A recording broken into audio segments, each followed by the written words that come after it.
ఒకటి personal question, ఎంతవరకు చెప్తారో మరి మీ ఇష్టం. అది Geetha Madhuri is adopted child. నేనా? నో నో నో, తన సొంత తల్లిదండ్రులు కాదు అన్నది. నో నో నో, ఛాన్సే లేదు. అవునా? నా ఊహ తెలిసాక I known only my parents. Okay, really? Really okay, really, yeah, no ways. ఎందుకంటే ఎవ్రీథింగ్ ఐ నో ఎవ్రీథింగ్ కదా. Okay okay, I need not show my certificates and all, but then yeah, no. Right. Okay, శ్రీకృష్ణతోటి ఏంటి అంత bonding, brotherly bonding? ఎందుకంత అంటే ఏంటి అక్కడ? ఏదో ఒక స్పెషల్ సిచ్యువేషన్ ఉంటుందిగా ఒక మనిషి మీద అంత ఇష్టం ఏర్పడడానికి? నాకు శ్రీకృష్ణ అన్న, దీపు, వీళ్ళిద్దరూ నాకు చాలా క్లోజ్. కృష్ణ చైతన్య కూడా. కృష్ణ చైతన్య బ్రదర్ అనను, సాకేత్ ఒకడు. వీళ్ళ ముగ్గురుని నేను బ్రదర్స్ కింద ట్రీట్ చేస్తాను. కృష్ణ చైతన్య శ్రీకృష్ణ, దీపు అండ్ సాకేత్, వీళ్ళ ముగ్గురిని నేను చాలా సొంతగా ఫీల్ అవుతాను, సొంత ఫ్యామిలీ మెంబర్స్లా ఫీల్ అవుతాను. శ్రీకృష్ణ అన్న యూనివర్సల్ అన్న, కానీ నాకు కొంచెం ఎక్కువ అన్న అనమాట. అది శ్రీకృష్ణ అన్న యూనివర్సల్ అన్న, కానీ అన్నకున్న కొంతమంది చెల్లెళ్ళల్లో నేను ఒక చెల్లిని. అంటే నెక్స్ట్ టు సొంత చెల్లిలో నేను శిల్ప ఇద్దరం ఉంటాం. అలా నాకు బోల్డ్ మంది అన్నలు ఉన్నారు, బట్ నాకు శ్రీకృష్ణ, దీపు వీళ్ళిద్దరు ఎక్కువ క్లోజ్. అంత బాండింగ్ ఏర్పడడానికి ఏదో ఒక పర్టికులర్ రీజన్ ఉంటుంది, స్ట్రాంగ్ బాండింగ్ ఏంటది? ఆ బాండింగ్ ఏర్పడడానికి నా కెరియర్ నాకు ఏమి ఇచ్చినా ఇవ్వకపోయినా అన్ని చాలా ఇచ్చింది నాకు. నా కెరియర్ నన్ను ఒక ఇండివిజువల్గా నుంచునే ఒక శక్తిని ఇచ్చింది. నేను ఏదన్నా లైఫ్లో కష్టపడి సాధించవచ్చు అనే ఒక కాన్ఫిడెన్స్ ఇచ్చింది. మంచి ఫ్యామిలీ లాంటి ఫ్రెండ్స్ని ఇచ్చింది. I can just say that.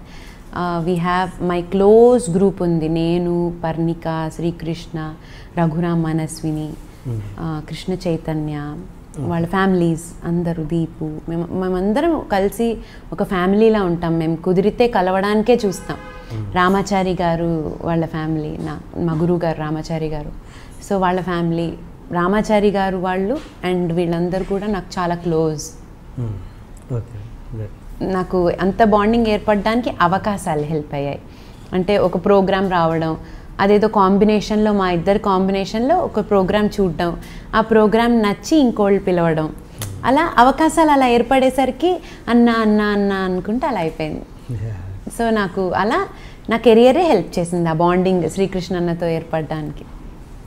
Okay okay, ఇంకోటి మామూలుగా ఒక నటికి, సినిమా ఇండస్ట్రీ కానీ టీవీ ఇండస్ట్రీ కానీ, నటికి పర్ఫార్మెన్స్ టాలెంట్ ఎంత అవసరమో అపియరెన్స్ అండ్ అందం కూడా అంతే అవసరం. ఎందుకంటే స్క్రీన్లో కనబడుతున్నారు కాబట్టి. బట్ ఒక సింగర్కి ఒక పాట అద్భుతంగా రావాలంటే గొంతు మాత్రమే ఇంపార్టెంట్. గొంతు బాగుంటే చాలు, పాట బాగుంటుంది. అలాంటిది ఒక సింగర్కి అందం అన్నది అవకాశం రావడానికి ఎంతవరకు ఉపయోగపడుతుంది ఈ ఇండస్ట్రీలో? సింగర్కి అందం అనేది స్టేజ్ షోస్లో పాడడానికి అవసరం అనేది నేను ఒక 1% నమ్ముతాను. అసలు ప్లేబ్యాక్కి అందానికి సంబంధం లేదు. బికాస్ వినిపించేది మన గొంతు. నేను స్టేజ్ షో గురించి మాట్లాడలేదు, ప్లేబ్యాక్ గురించా? ఓన్లీ ప్లేబ్యాక్ గురించి. స్టేజ్ షోస్ గురించి మాట్లాడట్లేదు. అవసరం లేదు, అందం అనేది అవసరం లేదు. అసలు అందం లేకుండా అవకాశాలు వచ్చే పరిస్థితి లేదు. అందము లేకున్నా కూడా జస్ట్ అందంతో అవకాశాలు ఛాన్సే లేదు. ఎందుకంటే మీకు ఒక రికార్డింగ్, ఒక సాంగ్ వినేటప్పుడు వాళ్ళ రూపం ఏం కనిపించదు, వాళ్ళ గొంతు వినిపిస్తుంది. సో ఎవరన్నా ఎప్పుడన్నా మనం ఒక సాంగ్ వింటుంటే వాళ్ళ గొంతు వింటాం కానీ వాళ్ళ రూపాన్ని తలుచుకోం.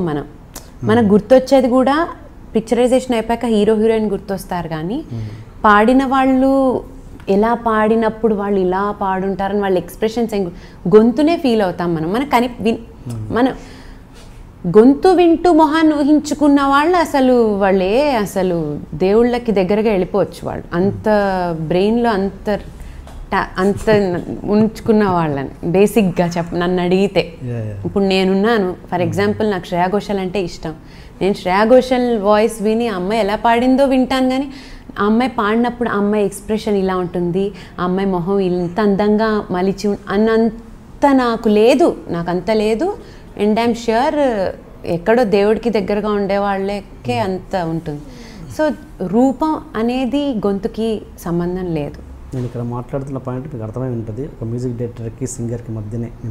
అచ్చా, మీరు అలా అంటున్నారా? ఓకే. మ్యూజిక్ డైరెక్టర్స్కి సింగర్స్ అందంగా ఉంటే సాంగ్స్ పాడతారు అంటున్నారా? ఆ లైన్ లేదండి. ఒకటి చెప్పన, అకార్డింగ్ టు మీ అందం అనగానే కొంతమంది చూసిన వెంటనే బాగుంటారు, కొంతమంది చూడగా బాగుంటారు, కొన్ని మొహాలు అలవాటు అయిపోతే బాగుంటాయి. ఒక ఫేస్ అలవాటు అయిపోయాక ఇంక అందంతో సంబంధం లేదు. ఫస్ట్ గ్లాన్స్ అనేది అనవసరం.